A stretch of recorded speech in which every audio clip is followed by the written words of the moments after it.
demand baru tercipta, ada masalah baru yang tercipta juga. Nah, ini saya mau tunjukin kenapa, karena ini yang terjadi. Industri bank, kita bicara finance yang besar, dan salah satu yang paling kuat adalah BCA, itu pun sudah merestrukturisasi pelan-pelan, ya. Tapi memang ada, kalau Anda dengar bahwa ada hujan, tapi setiap kecil-kecil kita harus merayakan kemenangan-kemenangan pendek, ya. Saya cuma minta teman-teman untuk tetap bersikap positif. Kalaupun belum kelihatan hasilnya, mungkin kena lagi normal, kita masih bisa pick up lebih cepat hari ini. Nah, kita bisa lebih cepat. Kita berharap supaya tidak terjadi yang kedua. Tapi kalaupun terjadi, teman-teman sudah aware. Saya tidak berusaha meramal, tapi saya melihat dari banyak data, ini yang terjadi. Jadi saya cuma mau share ke teman-teman, persiapkan kematangan bisnis Anda. Kalau Anda lagi bagus jualan, jangan kendor. Tetap jualan, tetap belajar, tetap proses. Yang pertama kali masih belum dapat hasil, terus coba. Karena memang akan ada waktunya. Ya, untuk semua teman-teman di 100 perusahaan, ya, dalam tahun ke-10 itu tinggal 29%. Nah, tapi itu sebelum COVID-19. Apa yang terjadi sesudah COVID-19? Terjadi COVID-19, ini menurut World GDP Index 2019 Q4, ini juga mereka mencoba untuk memprediksi, ya. Nah, kalau dilihat for at least 2 years, jadi ketika mereka memprediksi kalau apa yang terjadi, mereka selalu membuat perkiraan. Ya, jadi Anda tanya, kok mereka udah tahu? Sebenarnya mereka selalu membuat perkiraan kalau terjadi yang krisis. Tapi memang mereka tidak bilang, kalau di sini dilihat juga bukan karena COVID, ya. Tapi dia tahu kalau misalnya terjadi slow recovery. Jadi memang sudah diprediksi ekonomi boleh dibilang berhenti, ya. Dan kita bisa lihat di sini kalau di 2020 Q2 ini sudah turun, ya. Ini skenarionya mereka harusnya 2020 tuh naik terus nih, yang hijau nih, ya. Mungkin kelihatan mau saya. Ya pasti setelah itu tim komitmen. Bagaimana tim itu komitmen dalam menghasilkan output yang jelas, ya. Kalau nggak salah saya baca harus minimum 1.000 berarti per hari supaya bisa dapat net profit kalau nggak salah 5-10 juta, ya. Dan kemudian organization building. Ketika kita udah punya tim yang solid, kita harus bikin organisasi, kita harus punya satu komunitas. Nah, ini yang terjadi. Itu yang akhirnya bisa menjadi sebuah perusahaan yang sehat banget, ya. Dan ini ada di beberapa negara seperti Asia juga lumayan develop. Tapi penerbangan antar kota itu sudah mulai dibuka. Tapi kita lihat juga hasilnya bahwa industri travel dan turisme ini benar-benar kepukul. Jadi teman-teman yang berindustri travel dan turisme atau memang punya hubungannya harus mempersiapkan bisnis model lain atau mempersiapkan bahwa mereka akan mungkin teller hingga CS akan hilang. Jadi kita tahu bahwa ada perubahan di market. Pekerjaan entry level, admin, teller dan lain-lain itu sudah mulai digantikan. Tidak boleh banyak alasan, melakukan saja kerjaan-kerjanya. Dan saya percaya bahwa memang itu adalah resepnya untuk Anda sukses. Anda adalah less excuse atau no excuse, tapi fokus on your goal, ya. Oke, nah ini yang saya bilang, banyak sekali kita berpikir biaya gaji, biaya karyawan. Itu adalah yang tidak memotong biaya karyawan hanya 5%. Jadi sisanya akan ada penyesuaian. Jadi saya nggak tahu apakah teman-teman sudah mengalami kalau bekerja atau mungkin ada melakukan konsultasi, ada penyesuaian, ada pengetatan budget. Satu yang sekitar 20%-an itu hampir 50%, 49%, ya. 21-40% adalah 21%, ya. Dan juga 41-60% dan 14%. 61% ada sampai 80%, pengetatan budget itu 5%, 81-99% adalah 4%, dan 100% ke atas atau mungkin di layoff atau dilepaskan atau mungkin memang berubah total struktur gajinya atau biaya kompensasi karyawannya, itu adalah 3%. Nah, kita bisa melihat bahwa ini yang harus terjadi. Kenapa? Kalau enggak, bisnis nggak bisa bertahan, ya.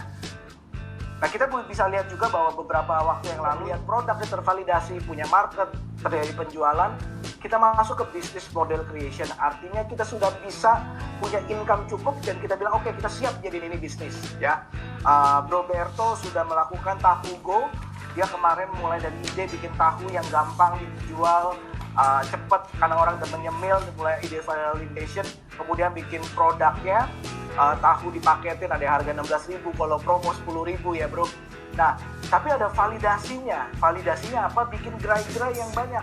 Dan itu adalah bisnis model creation. Ternyata bisnis modelnya ditaksir oleh beberapa investor dan dibantu. Bisnis modelnya mendapatkan validasi. Ya. Jadi kalau Anda lihat, kalau Anda baru punya ide, prosesnya masih ada beberapa langkah lagi, ada sekitar 5 lagi sebelum kita benar-benar ke next step-nya ya. Nah, tapi juga selama tim, kita awal itu ide tidak perlu banyak tim, hanya kita dan kita mencoba dulu ya. Kalau kita mau benar-benar hemat atau tidak, atau mau efisien, atau sebutannya adalah lean, itu tidak perlu banyak tim. Tapi kalau kita udah punya ide, udah mau masuk product creation, kita butuh dong orang-orang yang bisa mengerjakan produknya, yang masak. Kalau di kasusnya Roberto adalah dia bisa masak tahunya dan kemudian bikin logonya. Itu sudah mulai. Kemudian tim validation, berapa banyak saya dibutuhkan untuk membuka satu gerai tahu ya. Jadi saya pakai gambarannya Roberto punya tahu go, biar jadi teman kita nggak kenal tapi dia percaya produk kita, dia mau ambil langkah awal. Artinya dia biasanya dapat profit share lebih besar dengan mungkin masukin angkanya nggak seberapa. Tapi ingat, ketika itu juga katanya usaha kecil, harusnya perusahaan atau korporasi kecil menengah harusnya ya. Datanya per hari ini juga saya suka mencari data yang paling kini supaya lebih relevan. Nah, yang ternyata bahwa gara-gara COVID ya, bisnis itu hanya bertahan 10% itu bertahan 1 bulan dan kurang. Artinya setelah COVID bisnisnya masih berjalan ya, jalan, tapi 1 bulan. Ada yang 1-3 bulan. Anda lihat dua grafiknya di sini, 31%. Ada yang hanya bertahan 4-6 bulan, 24%. 7-9 bulan, 8%, ya. 10-12 bulan, 10-12 bulan itu adalah 13%. 13 bulan ke atas 15%. Jadi kita bisa lihat di atas 1 tahun itu hanya 15%. Ini sudah merupakan data, nanti bisa dilihat di startupgenome.com itu ya. Dan data ini memang bukan data yang saya bukan pengumpul data, saya adalah pengamat dan praktisi di industri keuangan dan bisnis ya. Jadi saya berharap bahwa data ini bisa memberikan gambaran, dan ini terjadi all over the world. Jadi dunia mengalami fase testing terhadap bisnis. Bisnis yang kita tahu di industri airline pun sudah tergerus 90%. Sekarang pun mereka lagi merestrukturisasi cara beroperasi airline. Ini lagi nyoba, belum tahu mana yang benar, mana yang cocok, mana yang bisa maksimalin profit. Jadi mereka mulai seperti startup kembali. Jadi ini banyak banget bisnis yang meriset cara mereka SOP-nya, Standard Operational Procedure, dengan ada safety, social distancing, dan menjadikan supaya bisnis mereka bisa bertahan ke depannya. Nah ya, oke. Nah juga ada perubahan di market. Apa yang terjadi di perubahan di market adalah labor cost atau biaya gaji, biaya karyawan. Itu adalah yang tidak memotong biaya karyawan hanya 5%. Jadi sisanya akan ada penyesuaian. Jadi saya nggak tahu apakah teman-teman sudah mengalami kalau bekerja atau mungkin ada melakukan konsultasi, ada penyesuaian, ada pengetatan budget. Satu yang sekitar 20%-an itu hampir 50%, 49% ya. 21-40% adalah 21% ya. Dan juga 41-60% adalah 14%. 61% ada sampai 80%, pengetatan budget itu 5%, 81-99% adalah 4%, dan 100% ke atas atau mungkin di layoff atau dilepaskan atau mungkin memang berubah total struktur gajinya atau biaya kompensasi karyawannya, itu adalah 3%. Nah, kita bisa melihat bahwa ini yang harus terjadi. Kenapa? Kalau enggak bisnis nggak bisa bertahan ya. Nah, kita bisa lihat juga bahwa beberapa waktu yang lalu sehat ya.